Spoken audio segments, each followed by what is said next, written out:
if you enjoyed this journey through history. Don't forget to subscribe to Chrono Tales for more timeless stories from the past. Hit the bell icon so you never miss an episode, and share your thoughts in the comments. We love hearing from you. In the centuries before the rise of Magadha, the Indian subcontinent was already undergoing a profound transformation. The age of the Mahajanapadas, the great realms, had begun to reshape the political and cultural landscape. Between the 6th and 4th centuries BCE, 16 major states emerged across northern India, each with its own system of governance, military strength, and cultural traditions.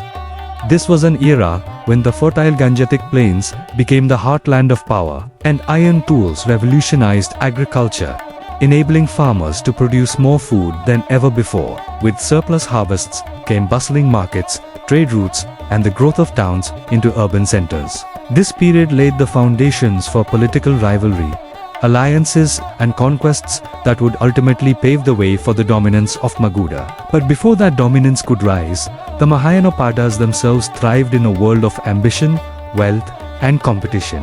The Mahajanapadas were not randomly scattered across the subcontinent.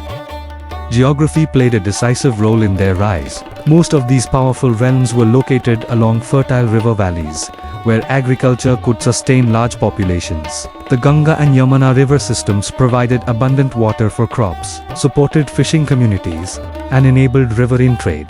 Mountain ranges offered natural defenses, while forests supplied timber, elephants, and medicinal plants. These geographical advantages allowed states like Kosala, Vatsa, and Kashi to flourish, while others in less fertile regions relied heavily on trade, craftsmanship, and military expansion. Control over river crossings, mountain passes, and caravan routes often determined a state's wealth and influence. In this way, geography was both the stage and the weapon in the political theater of the Mahajanapada era. One of the most fascinating features of the Mahajanapada era was the diversity of political systems. While many states were monarchies ruled by kings, several others were republics or ganas, where power rested with an assembly of elders or warriors. Monarchies like Magadha, Kashi, and Kosala centralized authority in a single ruler, often supported by hereditary succession. In contrast, republics such as the Vaji Confederacy or the Mala Republic operated through collective decision-making, where leaders were elected or chosen from among the elite. These republics maintained standing armies, minted their own coins, and engaged in diplomacy just like monarchies. The coexistence of these two systems demonstrated that the subcontinent's political imagination was both diverse and dynamic, long before modern democracy. The Mahajanapada period witnessed an unprecedented growth in trade and urban life. Towns expanded into well-planned cities, some surrounded by defensive walls. Specialized crafts flourished, with artisans producing fine textiles, metal tools, ornaments, and pottery. Trade routes connected these cities to distant lands, bringing in luxury goods like pearls, precious stones, and exotic spices. River transport was as vital as overland caravans, and ports along the Ganga and coastal regions linked the subcontinent to Southeast Asia. The introduction of punch-marked coins made trade more efficient, replacing the older barter system. This urban and commercial boom was not just about wealth. It fostered cultural exchange, artistic innovation, and political influence. Beyond politics and trade, the Mahajanapadas were vibrant centers of culture and spirituality. This was the age when epic traditions like the Mahabharata began to take shape, and oral storytelling was a powerful medium for preserving history and values. Religious diversity flourished, with Vedic rituals existing alongside the rising influence of Buddhism and Jainism. Traveling monks, philosophers, and poets moved from court to court, spreading ideas, inspiring reforms, and challenging old beliefs. Festivals, music, and theater became integral to community life, binding people together across social and political boundaries. This cultural richness gave the Mahajanapadas an identity far greater than mere territories on a map. They were living civilizations. Around 600 BCE, the political map of the Indian subcontinent underwent a dramatic transformation. 16 powerful kingdoms, known as the Mahajanapadas, emerged as centers of culture, trade, and military strength. These states were not small tribal groups, but expansive territories with fortified cities, organized administrations, and thriving markets. Some, like Magadha and Kosala, became dominant forces, shaping regional politics. The rise of the Mahajanapadas also marked an age of intellectual exchange, as traders, monks, and scholars moved freely, carrying ideas that would influence South Asia for centuries. Among all the Mahajanapadas, Magadha emerged as the most ambitious. Situated in the fertile plains of the Ganges, it expanded rapidly through both diplomacy and conquest. Its rulers invested in irrigation, cleared vast forests for agriculture, and built impressive fortifications. Magadha's location allowed control over major trade routes, increasing its wealth and influence. This strategic advantage, coupled with a strong army and skilled leadership, set the stage for its transformation into an empire that would dominate northern India for centuries. The later Vedic period was not only a time of political change, but also of remarkable economic growth. Trade routes crisscrossed the land, connecting fertile agricultural zones with bustling cities and distant regions. Merchants exchanged spices, textiles, beads, and metals, while river ports became hubs of activity. The introduction of punch-marked coins made transactions faster and more reliable. This vibrant trade network not only enriched kingdoms but also brought diverse cultures into contact, influencing art, architecture, and daily life. During this period, society became more structured. The Varna system, initially based on occupation, grew more rigid and began to define people's social identity. Brahmins, Kshatriyas, Vaishyas, and Shudras each had distinct roles, duties, and privileges. While this system brought a degree of organization, it also limited social mobility. Religious rituals, festivals, and education increasingly became the domain of the upper classes, shaping cultural norms that would last for centuries. The later Vedic age witnessed significant changes in religious thought. The focus gradually shifted from elaborate sacrifices to personal spiritual practice and philosophical inquiry. Hermitages became centers of learning where sages debated life, morality, and the nature of the universe. These discussions gave rise to the early Upanishads, texts that explored profound ideas about the soul, reality, and liberation. This was the beginning of a spiritual tradition that would influence Hinduism and Indian philosophy for millennia. North of the Ganges, the Vajji Confederacy emerged as one of the earliest known republics in world history. Unlike the monarchies around them, the Vajji were governed by an assembly of clan chiefs, meeting regularly to decide matters of war, trade, and justice. This league of 8 clans, led by the Lekovis, demonstrated that collective decision-making could rival the power of kings. Their fertile lands and strategic control of river routes made Vajji a hub of agriculture and commerce. While their republican ideals influenced the political thought of ancient India, far to the east, the kingdom of Anga commanded the trade routes between the Ganges Valley and the Bay of Bengal. Its capital, Kampa, was famed for its skilled craftsmen and the shimmering gold ornaments that adorned its markets. Anga prospered as a gateway for goods from distant lands from the south, horses from Central Asia, and spices from the coast. Its wealth attracted both admiration and envy, making it a prize that neighboring kingdoms, including Magadha, would one day seek to claim.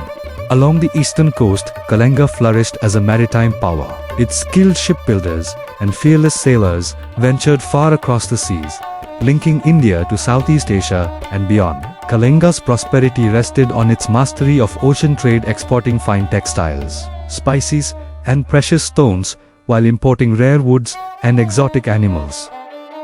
This seafaring tradition shaped the cultural and economic identity of the region, making Kalinga a jewel of the ancient world long before its later clash with the Mauryan Empire. In the west, the kingdom of Avanti rose as a formidable power. Centered in Ujjain, it commanded both trade and military strength, controlling the routes that connected the Ganges Valley to the western coast. Avanti's markets bustled with cotton, gems, and fragrant oils, while its armies were feared for their discipline and skill. The kingdom's wealth and influence made it a key player in the politics of the Mahajanapada era, often clashing with its eastern rival, Magadha. In the Central Plains, the kingdom of Sarasena thrived with its capital at Mathura. This strategic city sat at the crossroads of northern trade routes and served as a sacred center for religious traditions that would shape the subcontinent's future. Sarasena's fertile lands produced abundant crops, feeding both its people and its armies. Guarding the heart of the Ganges Yamuna region, Surasena played a vital role in the balance of power among the In the eastern Gangetic Plains, the Mala Republic stood as a unique example of twin states, Kushinagar and Pava, bound by shared ancestry and mutual defense. They governed themselves through popular assemblies, rather than kings. The Malas were fierce defenders of their independence, resisting both monarchs and rival republics, known in Buddhist and Jain traditions. These cities would later gain immortality as the final resting places of the Buddha and Mahavira. But in their own time, the Malas were a proud people whose unity gave them strength in an era of constant conflict. Kosala, with its capital at Ayodhya, was one of the most influential kingdoms of the Mahajanapadas era. Fertile farmlands and control over key river crossings brought great wealth, while its rulers claimed descent from the legendary Solar dynasty. Kosala's power rested not only on its armies, but also on its rich cultural traditions, woven into epic tales that would endure for millennia. In the balance of ancient politics, Kosala often rivaled Magadha, shaping the destiny of the Middle Ganges Valley. Far in the northwest, Gandhara thrived as a bridge between India, Central Asia, and Persia. Its cities, such as Takshashila, were centers of learning and trade, where merchants, monks, and diplomats from distant lands mingled freely. Rich in art and architecture, Gandhara absorbed influences from many cultures, creating a style uniquely its own.